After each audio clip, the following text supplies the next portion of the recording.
Salam, selamat pagi dan salam jumpa lagi Bapak Ibu para pendengar firman Tuhan dari Suara Sabda Pagi dimanapun berada. Semoga saya menjumpai para pendengar semua dalam keadaan sehat adanya.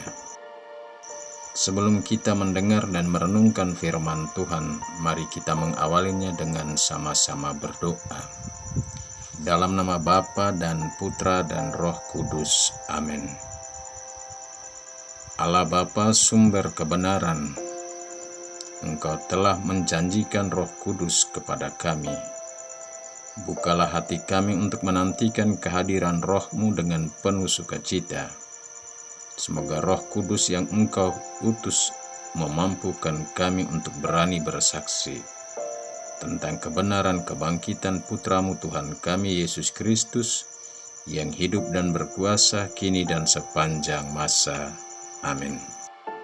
Bapak Ibu para pendengar firman Tuhan yang akan menjadi inspirasi renungan dari Suara Sabda Pagi ini, saya ambil dari Injil Yohanes bab 15 ayat 26 sampai bab 16 ayat 4a. Tuhan bersamamu dan bersama rohmu. Inilah Injil suci menurut Yohanes. Dalam amanat perpisahannya, Yesus berkata kepada murid-muridnya, "Jikalau penghibur yang akan kuutus dari Bapa datang, yaitu roh kebenaran yang keluar dari Bapa, ia akan bersaksi tentang aku, tetapi kamu juga harus bersaksi, karena kamu dari semula bersama-sama dengan aku. Semuanya ini kukatakan kepadamu supaya kamu jangan kecewa dan menolak aku. Kamu akan dikucilkan, bahkan akan datang saatnya bahwa setiap orang yang membunuh kamu akan menyangka bahwa ia berbuat baik bagi Allah. Memang mereka akan berbuat demikian, karena mereka tidak mengenal baik Allah maupun aku. Tetapi semuanya ini kukatakan kepadamu, supaya apabila datang saatnya, kamu ingat bahwa aku telah mengatakannya kepadamu." Demikianlah sabda Tuhan. Terpujilah Kristus. Bapak Ibu para pendengar firman Tuhan, tema renungan Suara Sabda pagi ini saya beri judul, "Bukan hanya Roh Kudus yang bersaksi tentang aku, tapi kamu juga harus." Bapak Ibu para pendengar firman Tuhan, saya mengawali renungan ini dengan berkisah. Ada seorang ibu yang berasal dari agama lain, yang menjadi Katolik karena menikah dengan sama saudara kita yang beragama Katolik, yang kemudian meninggalkannya dan berkisah kepada saya tentang hidup rumah tangganya. Akibat bertahun-tahun meninggalkannya, lalu ia pun hidup dalam permasalahan, yakni jatuh dalam pelukan laki-laki lain.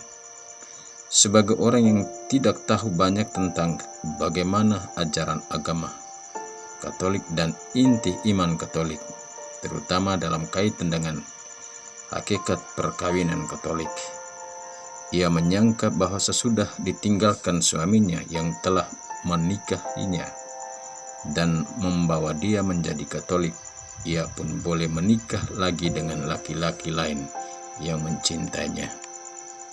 Ia pun meminta saran agar dia diizinkan untuk menikah lagi dalam gereja. Tapi kepadanya saya menjelaskan hukum perkawinan Katolik dan inti atau hakikat perkawinan itu sendiri, bahwa ia tidak bisa lagi menerima sakramen perkawinan selama suaminya masih hidup meskipun tak tahu rimbanya. Maka saya menyarankan agar ia kembali kepada agama pertamanya, sehingga dapat menikah secara sah dan diakui agamanya. Tapi apa jawabannya? Saya tidak akan kembali ke agama lama saya. Saya sudah percaya Yesus dan sekali Yesus tetap Yesus. Saya tidak mau mempermainkan agama saya dan Yesus walaupun hidup saya penuh tantangan. Bapak Ibu, para pendengar firman Tuhan, dari sharing ini saya melihat betapa militan iman ibu ini setelah mengenal dan percaya Yesus. Dan kita hendaknya mengangkat jempol bagi dia karena kesaksian iman yang hebat dan luar biasa. Roh Kudus sungguh ada padanya.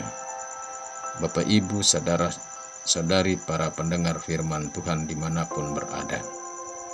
Injil hari ini berkisah kepada kita tentang beberapa pesan penting dari Yesus melalui amanat perpisahannya dengan para muridnya. Pertama, tentang janji penghibur yang akan diutus dari Bapa datang. Penghibur yang dimaksud adalah roh kebenaran atau Roh Kudus.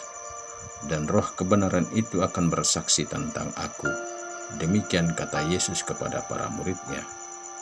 Namun Yesus pun menegaskan bahwa kamu atau para murid harus bersaksi juga tentang dia, sebab mereka sudah bersama-sama dia sejak awal. Kedua, perbuatan jahat dianggap sebagai perbuatan berbakti bagi Allah. Tentang janji penghibur yang akan datang, dikumandangkan Yesus agar para murid tidak kecewa dan menolak dia. Karena dalam bersaksi tentang dia, para murid akan mengalami banyak tantangan seperti akan dikucilkan, bahkan dibunuh. Dan orang yang membunuh para murid akan menyangka bahwa mereka berbuat bakti bagi Allah. Hal ini diperbuat oleh orang jahat karena mereka tidak mengenal Bapa maupun Yesus.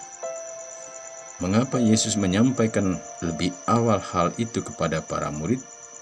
Semua itu bertujuan agar apabila semua yang dikatakan itu terjadi, para murid harus ingat bahwa Yesus pernah mengatakannya dan mereka tidak perlu takut, melainkan berani bersaksi tentang Yesus dan kebenaran firman-Nya, serta semakin militan dalam bersaksi tentang pengalaman iman akan Yesus dan tidak akan menolak Yesus, walaupun hidup penuh tantangan.